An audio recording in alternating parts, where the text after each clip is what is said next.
Donc l'objectif de cette rencontre, c'était un petit peu de passer en revue donc le résultat de l'enquête de satisfaction qui a été menée par le cabinet donc Synergia, donc pour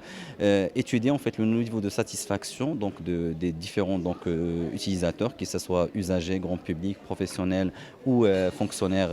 faisant partie de l'administration donc territoriale ou services déconcentrés. Et donc, on a passé en revue dans un premier temps donc, les différents donc, indicateurs qui ont remonté de l'enquête, les niveaux de satisfaction, les éléments d'où les utilisateurs sont satisfaits, les autres où ils déplorent donc, un manque quelconque. Et donc, sur la base de ça, donc, on a préalablement travaillé sur un plan d'action donc, sur 2022 qui prenait en charge l'ensemble de ces thématiques. Et donc, on a présenté un plan d'action d'une cinquantaine d'actions qui doivent être menées en 2022 pour justement améliorer donc, cette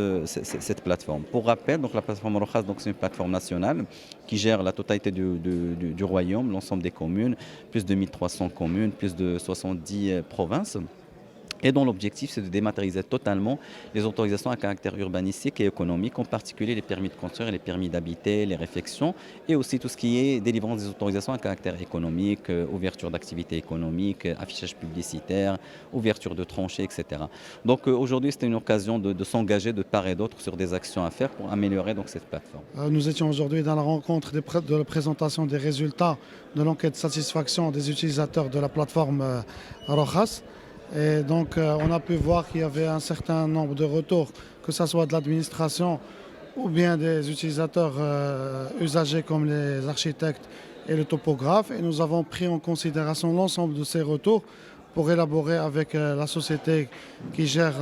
la plateforme Rojas, qui est la société Ribatis, pour mettre ensemble un plan d'action qui va répondre à l'ensemble de ces demandes des utilisateurs et qui s'inscrit dans le cadre d'une stratégie de transformation digitale plus globale élaborée par la DGCT et qui va permettre de digitaliser l'ensemble des collectivités dans un délai de 3 ans.